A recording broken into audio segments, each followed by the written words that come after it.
What's up, everybody? Richard Dolan here for a courageous conversation. Well, man, today you're right. There's no going back.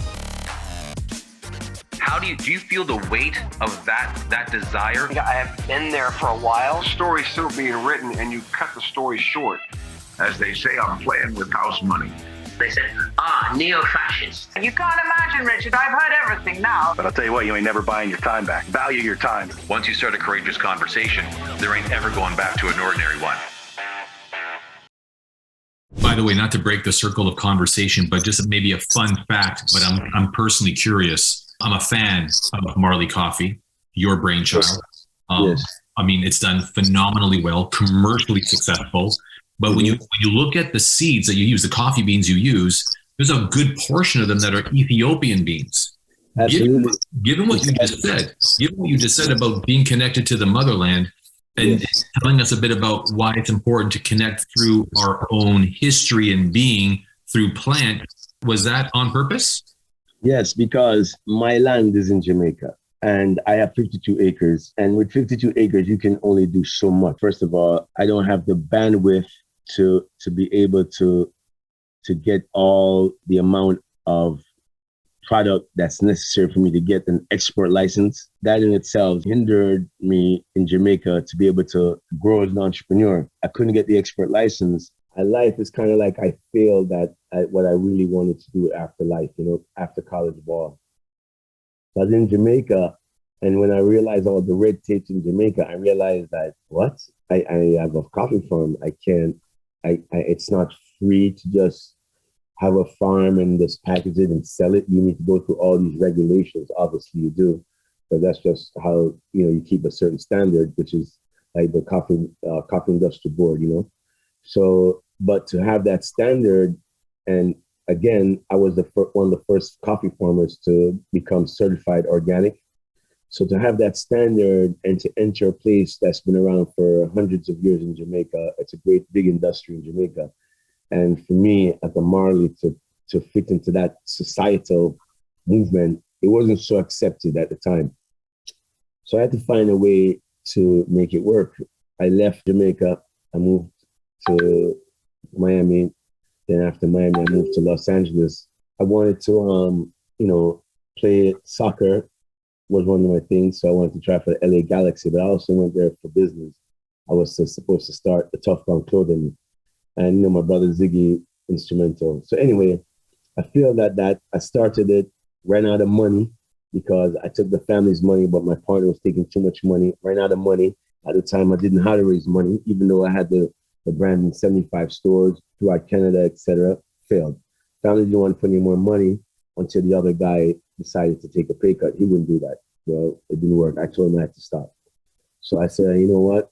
Since I failed at life and everything, I told my family, I'm moving to Africa. So I moved to Ethiopia for several different reasons.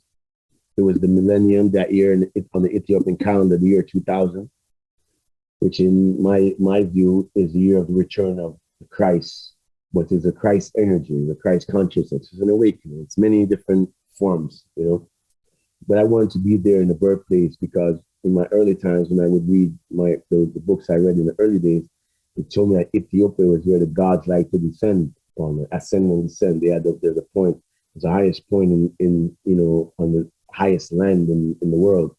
So they ascend and descend there. So I wanted to be there. And it's also told me it's where the gods like to be, in Ethiopia.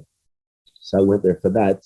And plus it was the millennium. While I'm there, a man said to me, "Hey, Rohan, what are you doing here?"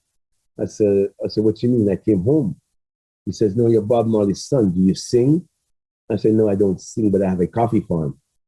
So when he said that to me, he said, "Oh, do you know that Ethiopia is the birthplace of coffee?" And then when the Arabs would go to Ethiopia and take the coffee back to Yemen, the Europeans bought the coffee from the Yemenites. And they said, "Oh, we have the beans from the Arabs." So it became Arabica. So that was my point. My point in life was to tell the world that my mission that I wanted as an entrepreneur, as a coffee guy, was to tell the world that Ethiopia is the birthplace of coffee. And the rightful name for the beans are Ethiopica, not Arabica. So that was one of my missions. So that's really that. And also, it was like was told for me because 7 years prior to that, I went to a monastery. There's a coffee tree on the monastery. The Batawe was an Ethiopian hermit, a monk. I was with him. He's a good friend of mine. He's the one that teaches me how to pray and all these things. So I'm with him. He picks a cherry from the tree off the monastery, gave it to me, and told me that was going to be my future business, my future life. I was in the year 2000 on the Gregorian calendar, right? 7 years prior to when I went again.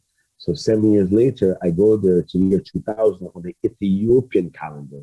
So there's a 7-year difference. So the monk, he sends me back to the same monastery. I go to the monastery, and while I'm on this monastery, the monastery at the time, the monks there, they're processing the coffee on a barbecue. So I said, okay, I took a picture. I said, I asked the monk, I said, I thought the church didn't deal with coffee. He says, well, you see the roof has a leak. The monks need clothes, the people need food. We have coffee, we trade coffee. So I said, oh, the church do business. I said, okay, I understand. I said, well, okay, that was my number 2 signal. I go back to Addis Ababa, here on the radio that the Ethiopian government has banned Starbucks from buying coffee. I said, Starbucks buys coffee. I said, what do you mean Starbucks buys coffee? I said, yeah, they buy coffee from all over. I said, really? I said, well, geesh, they don't own a coffee farm? I own a coffee farm. I said, well, you know what? If they can source coffee, I can source coffee too. I don't want a coffee business. I called the guy that was interested in putting 100,000. This one I was trying to figure out how to raise money. Couldn't go to the family. I called the guy that was interested in raising $100,000. I said to him, I said, hey, I said, do you know who my father is? He says, yes, Bob Marley. I said, yes. And you know that my father is a universal man. I said, do you know that I am also universal? He said, what are you trying to say, Rohan? What the fuck are you trying to say? I said, 1 second. I said, do you know that coffee is universal? And here's what we're going to do. We're not having a Jamaican company. We're going to build a coffee company. And it's going to be called Marley Coffee. And we're going to source our coffee from Ethiopia. Why? Ethiopia, the birthplace of civilization. Ethiopia, the birthplace of Rastafari. Ethiopia, the birthplace of Haile Selassie. Ethiopia, the birthplace of coffee. So I did that and connected my family legacy to its roots, which is really Ethiopia. So we named our first coffee before I could sell my coffee on the land in Jamaica. I named my first single origin sourced coffee from Ethiopia, One Love, because it's a single origin and it's Ethiopia, One Love. Then I named my espresso Lively Up. I named my decaf Simmer Down. I named my dark roast Get Up, Stand Up, stuff like that. And then finally, after I did that, I went back to my land in Jamaica because when I promised those farmers that I was going to build a coffee business, they just didn't know how. But I went to show them that I did it. And when I went to the Jamaican government, they banned me from bringing coffee into the country. The coffee board, they said I'm not allowed because it's because of tariff laws or whatever. I only had 4 bags with me, but they put me on the gleaner. So when they banned me from bringing coffee, I found the Indian guy down there. His name is Bron Baswani. And because I know if I walked in, they're going to deny me, I had him become the face. I made a partnership with Lennox Lewis, the boxer. I know they won't deny him. They love him so much.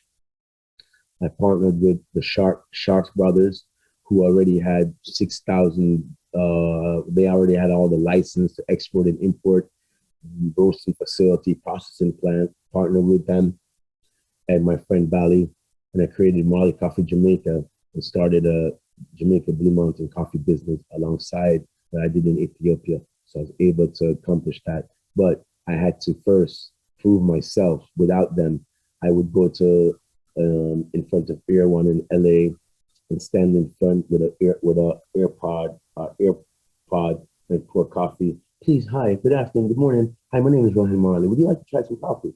And I did that, serving thousands of people with my hands. Please try my coffee. Hi, I'd like to tell you more about my coffee. I can find this from, it's from Jamaica. This one's Jamaican. This one's from Ethiopia. And I went on and on all day long talking about coffee and my experience in coffee. So I landed 5 Whole Foods in California. And I landed also Dean and DeLuca in New York. So those are my 2 staples. So I would say, hey, I'm in Dean and DeLuca and Whole Foods. So I was the first guy to bring coffee, or Jamaican coffee into Whole Foods. First guy to bring Jamaican Blue Mountain coffee into Union DeLuca, roasted package from Jamaica. And I was one of the first guys to sell roasted packaged product from Jamaica, Blue Mountain coffee, here in some of these supermarkets. Took it from $3,000 first year to $13 million by the fourth year. So that was Marley Coffee. Man, you've got your own redemption song. Yeah.